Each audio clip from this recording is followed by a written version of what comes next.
आज हमें ज्वाइन किया वफाकी वज़ीर सीनियर रहनुमा मुस्लिम लीग नून जावेद लतीफ़ साहब ने। जावेद लतीफ़ साहब, सारी चीज़ें आपके सामने हैं। हुकूमत ने बजट जो था वो पास करवा लिया। नज़र आ गया कि पेट्रोल जो है वो महंगा तर होता जाएगा, तनख्वाहदार मज़ीद टैक्स देंगे, तनख्वाहें जो हैं वो कमतर होती जाएंगी। बिजली मिलने के जो आसार हैं वो आसार हैं ही नहीं, एक्चुअली कोई आसार नहीं है।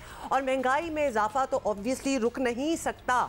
तो कल से शुरू होने वाला ये जो माली साल है आवाम पर बहुत ही भारी होगा, ये हमें नज़र आ रहा है। आप इत्तेफाक करेंगे, डू यू अग्री कि सब कुछ सही है?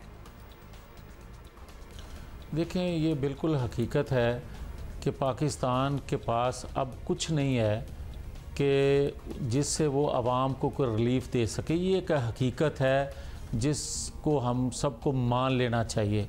कोई भी हुकूमत वक्त हो वो चाहती है कि कुछ ना कुछ वो रिलीफ दे आवाम को, ताकि आवाम वो मकबूल हो। ये जो कुर्बानी है ये महज इसलिए है कि हमने जो आइंदा देख रहे हैं पाकिस्तान की हालत, उसको देखते हुए ख़ुद भी अपनी भी कुर्बानी दे रहे हैं सियासी, और ले भी रहे हैं लोगों से कुर्बानी। ये एक हकीकत है पाकिस्तान के लिए। अच्छा जावेद साहब, ये भी मतलब काफ़ी हो गई है ये बात, कुर्बानी दे रहे हैं। नई हुकूमत के पिछले 2 माह में हमने काबीना में रिकॉर्ड तोड़ इजाफा तो देखा है सर, लेकिन साथ ही पेट्रोल गैस की कीमतें, IMFT, लोड शेडिंग वगैरह पर तारीखों पे तारीखें दी गई, वादे किए गए, कोई पूरा नहीं हो सका। फिर फैसलों में ताख़ीर से अलग उल्टा दूसरा नुकसान हुआ। ये सिस्टम तो थोड़ा बेहतर हो सकता था ना, ये फैसले तो थोड़े बर वक्त किए जा सकते थे ना। आवाम को मिसगाइड करना तो कोई मजबूरी नहीं थी। फ़ैसलों में ताख़ीर करना मजबूरी इसलिए थी कि हम समझ रहे थे कि पहले ही आवाम को महंगाई की चक्की में जो पीसा गया 4 सालों में, हो सके तो कुछ रिलीफ दे लें, मगर कुछ था ही नहीं पल्ले जो आवाम को दे सकते, लिहाजा वो सख्त फ़ैसले करने पड़े।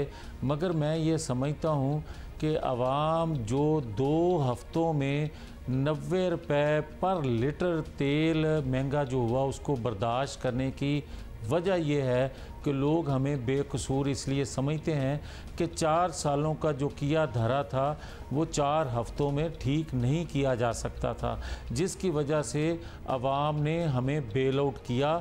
मगर हम ये समझते हैं कि हमारी ज़िम्मेवारी है कि आवाम को जल्द से जल्द इस अज़ाब से निकाला जाए।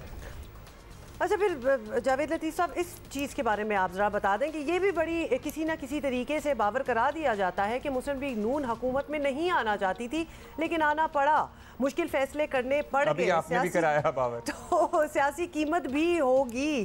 तो इसके बावजूद आपके इत्तेहादियों के जो मूड हैं वो बड़े डामाडोल हो जाते हैं। ये हमें बिल्कुल बड़ी अच्छी तरह वाज़े नज़र आ रहा है। तो ये कैसे मुमकिन है कि इन सब को 1 साल मज़ीद राज़ी रखेंगे और लिहाजा हुकूमत भी इसी तरह ही चल सकती है, और तो कोई तरीका ही नहीं है?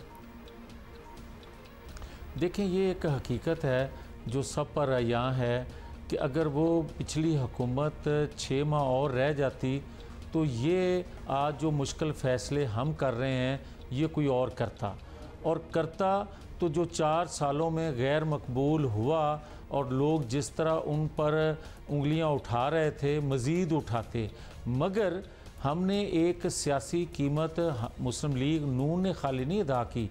मुस्लिम लीग नून के साथ जितनी इत्तेहादी जमातें हैं जो कौमी हुकूमत की शक्ल में बैठी हैं, वो सब ने अपने अपने नज़रिए सोच की कुर्बानियाँ भी दी हैं, जिसकी वजह से उनको शिकायत वक्तन फ़वक्तन होती हैं, रहेंगी। मगर मैं ये ज़रूर कहना चाहता हूँ कि हमने अपने लिए खाली कुर्बानी नहीं दी, हमने अदारों के लिए भी कुर्बानी दी। जो नवाज शरीफ की सज़ा के बाद 2018 के इंतखाबात के नतीजे में जिस तरह नतीजा बनाया गया और आवाम को गमो गुस्सा था, हमने वो सारा गमो गुस्सा अपने पे लेकर अदारों को भी बेल आउट किया। और ये हमारी सबसे बड़ी कुर्बानी है कि हम अदारों को मजबूत देखना चाहते हैं। इसी में पाकिस्तान की भलाई है, और जिसकी वजह से आज एक ख़ास ग्रोह जो है वो अदारों को तनकीद का निशाना बना रहा है।